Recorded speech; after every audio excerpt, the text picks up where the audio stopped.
Everyone tells you to go no contact.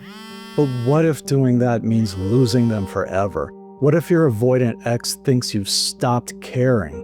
What if the silence makes them give up on you? You've been staring at your phone, wondering if you should reach out.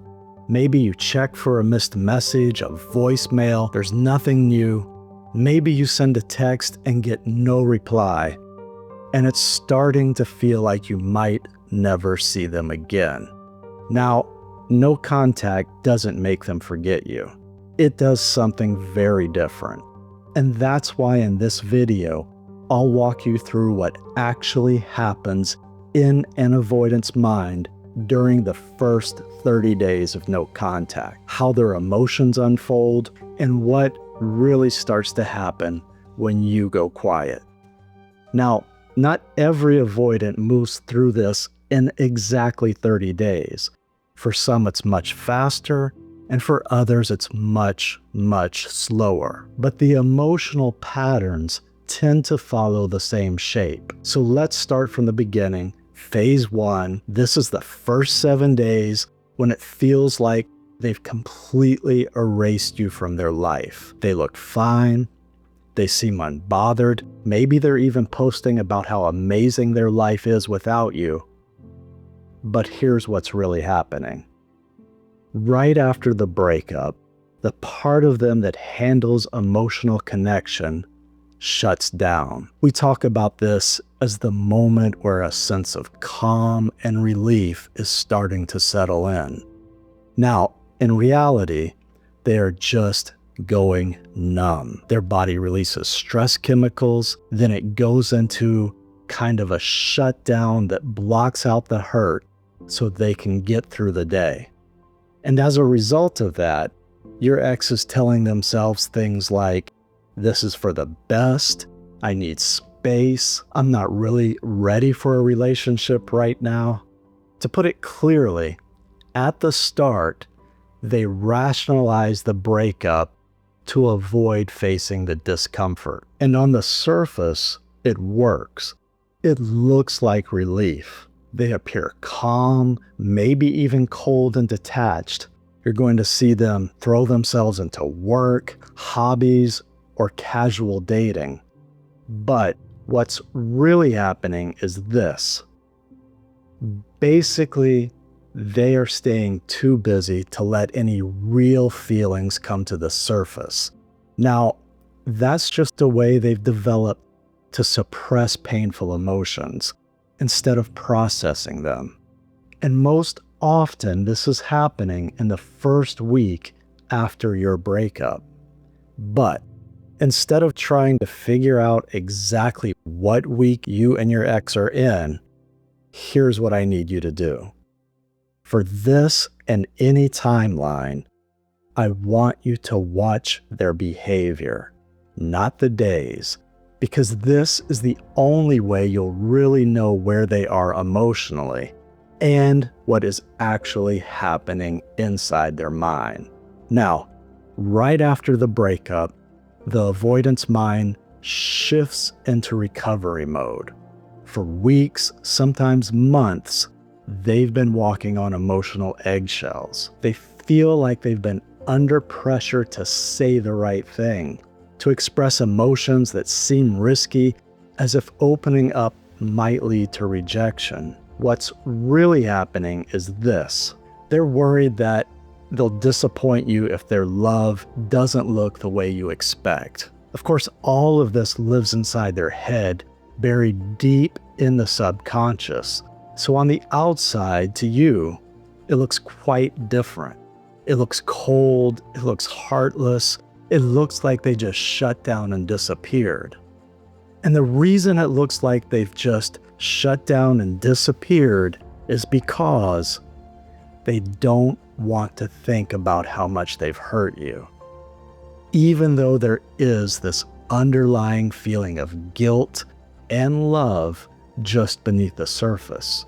And because of that, they focus on moving forward. They tell themselves it's for the best. They convince themselves you'll be happier without them. The critical point to grasp here is that this is how they manage the discomfort of caring and feeling overwhelmed at the same time. Which means, in the first week after the breakup, all of that pressure, all of that anxiety and worry is starting to fade away. And obviously, that's why reaching out in the first week usually backfires. Your message doesn't remind them of this powerful connection you share. It reminds them of the pressure they're still trying to escape. It brings up the worry and the fear that they can't love you in the right way. And what that means to you is this: even a simple "how are you" can stir up feelings that they can't handle yet. Which is why if you text them, they shut down, say nothing, or reply with something brief that feels much colder than what you expected. It hurts, I know, but that isn't rejection. It's their subconscious fear. And what that really means is this: if you can stay in no contact during this stage, something important happens. You might notice the tension and worry slowly starting to fade away as they move into phase 2. Here's where things are beginning to shift from anxiety to the early stages of awareness.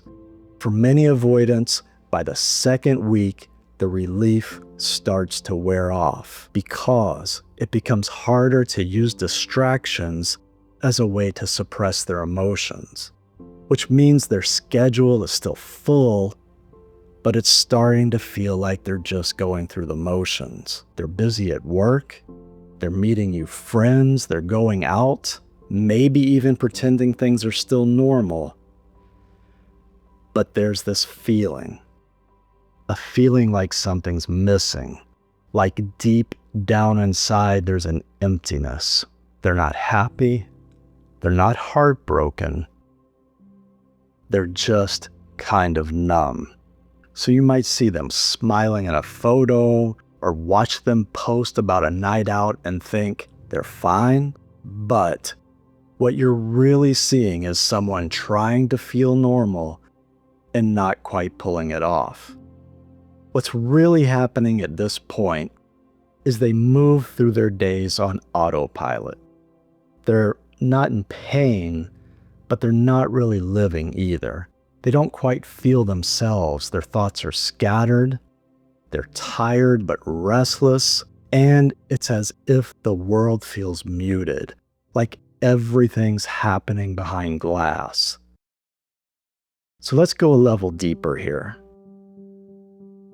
They really are on autopilot. They are subconsciously suppressing emotions.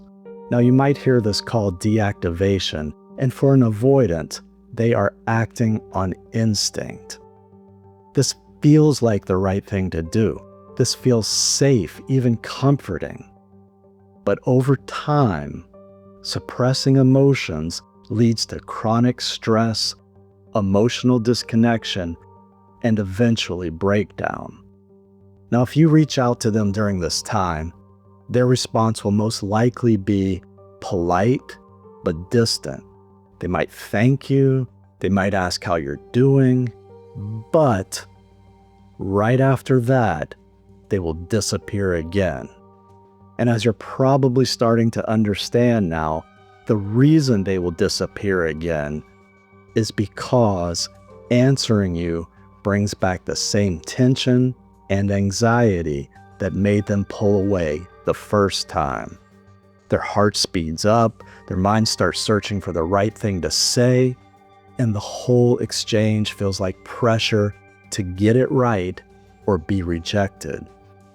And the easiest way to stop that feeling is for them to vanish again. So that's why no contact is so important here. Every time that loop repeats, contact, tension, withdrawal, it triggers hidden anxiety and they have to pull away. But when you stay in no contact, that loop finally breaks. It gives you time to stop wondering what you did wrong, and it gives them the time to allow that anxiety to drift away. They stop bracing for another conversation that might go wrong and begin to settle into a more peaceful state of calm. Now, this is how they transition into phase 3.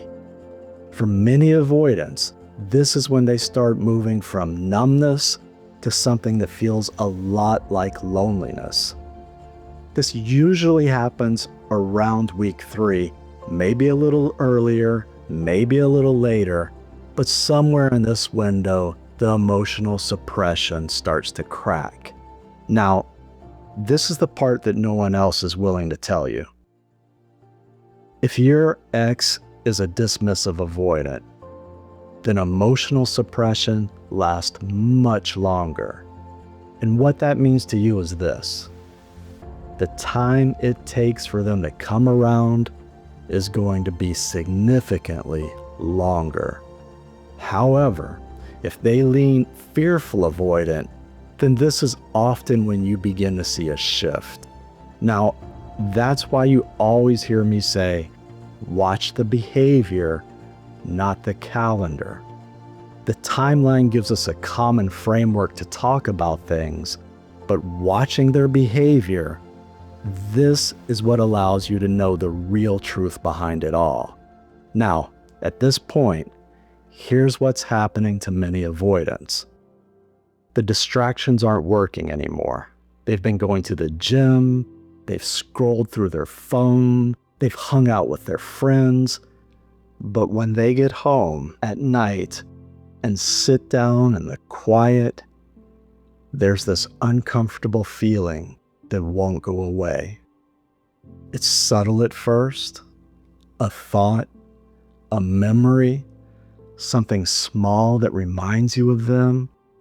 Maybe it's a song, maybe it's seeing a couple walk past them holding hands. Maybe it's just the routine they used to share with you that now feels broken. But something is really starting to change inside. Now, here's where things get interesting, because they're starting to feel that loss. Not intellectually, they know you were gone the whole time, but emotionally, in their body, in their chest, in the moments when they can't distract themselves anymore. This is when they might check your social media for the first time, not obsessively, just once to see if you're okay, just to see if you've moved on. They might unblock you. They might even check in with a short text and then disappear again. Now, this is the reality you need to understand. They're not ready yet to reach out and get deeply involved with you again.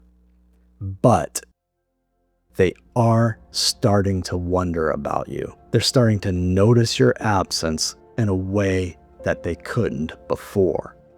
And if you've been in no contact this whole time, that silence is starting to mean something very different. In the first phase, your silence felt like relief. In the second phase, it felt neutral, just background noise while they stayed busy. But now your absence is allowing them to feel something real. It's creating a question in their mind. Are they really done with me? Did I lose them for good? They won't say this out loud. They most likely aren't realizing it fully themselves, but it's there, growing stronger just below the surface. And this is the phase where most people make a mistake. They see their ex start to soften. Maybe they get a random text, I'm thinking of you, or hey, how have you been? And they believe this is it. They're coming back. So they respond immediately. They're warm, they're hopeful, they're open, and then the avoidant pulls away once more.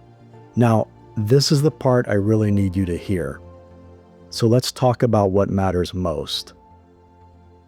Just because they're starting to feel that loss, it doesn't mean they're ready to handle a relationship yet. And here's why. The same fears that made them leave in the first place are still there. The fear of disappointing you, the fear of not being enough, the fear of getting close and losing themselves again are all still there. So if you break no contact too early in phase 3, you're going to trigger all of that anxiety before they've had time to process what they're actually feeling and can really start to miss you. Now, that brings us to phase 4. And this is where things get even more interesting. This is usually around the 3rd or 4th week. And this is when many avoidants, but not all avoidants, start to experience emotional clarity. By now, the numbness has worn off completely. The distractions have stopped working, and they can't avoid the truth anymore. They miss you. Not just the idea of you, not just the comfort or the routine. They miss you, the person, this connection you share, the way you made them feel seen. And for an avoidant, that moment is deeply uncomfortable. Because now they have to sit with the fact that they walked away from something real, something valuable, something they might not get back. And this is when the guilt really starts to surface. Not the vague guilt from week 1 that they buried under rationalizations, but real heavy guilt. They start replaying moments from the relationship in their mind, the times you tried to connect and they pushed you away, the times you were open and kind but they shut down, the times you needed reassurance and they pulled away instead. And so they start to wonder, did I make a mistake? Have I lost them forever? Now, this doesn't mean they're going to reach out yet. Some avoidants will, but many won't. Because even though they might be feeling all of this, there's still a fear buried deep down inside, a fear that you've moved on, that you're angry, and a fear that if they come back, they'll just hurt you again. And what it all comes down to is this. They need to sit with that fear and process it without you in the picture. And this is where no contact becomes the most powerful thing you can do. Because while they're sitting with all this discomfort and all of those feelings, you're not there trying to convince them of anything. You're not there reassuring them. You're not there making it easier for them to avoid their emotions. Your absence is helping them to feel everything fully, to sit with their discomfort, to know what it's like to miss you, and to really ask themselves why they've been pulling away from love. Now, that's exactly what needs to happen for real change to begin. So here's what you need to know as we reach the end of 30 days.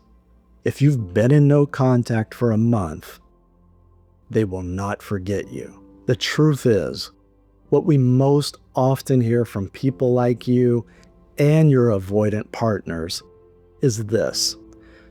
By week 4 of no contact, one of 3 things happens. Option 1, and this is the best case, they reach out. Not with a casual hey or a breadcrumb, but with something real. An apology, a conversation about what went wrong, a genuine attempt to reconnect. If this happens, it means they've done some level of internal work. They've processed the loss, they've sat with their fear, and they're willing to try again. But even then, you need to be careful, because reaching out this way doesn't mean they've changed. It means they're starting to get some clarity. But real change takes time. Now, just a warning. I see option 1 happening more often around the 6 or 7 month point. So don't get your hopes up, because you're much more likely to see option 2 in 30 days. Option 2, they don't reach out, but they're clearly thinking about you. You notice they're watching your stories, they're liking old posts, they're finding small ways to stay in your orbit without actually making real contact. And what that means is this: they're still in the processing phase. They're not ready yet, but they're getting there, so give it more time. And last is option 3, radio silence. They're still ghosting you, there's nothing new, there's no sign, nothing. And I know that's the hardest one to sit with. But here's the truth. If you're in option 3 after 30 days, it doesn't mean they've forgotten you. It means one of two things. Either they're taking longer to process, which is normal and okay. Some avoidants need 60 days, some need 90 days, some need much, much longer. Or they're choosing not to come back. And if that's the case, no contact is still serving you, because it's giving you time to heal, and it's keeping you from chasing someone who isn't ready to come back to you. Now, here's what I want you to take away from this. No contact isn't about making them miss you. It's not a tactic. It's not a game.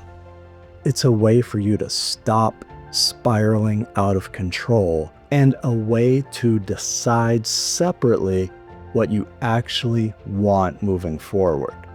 For them, it's a chance to finally see what they've lost and discover their own path to clarity.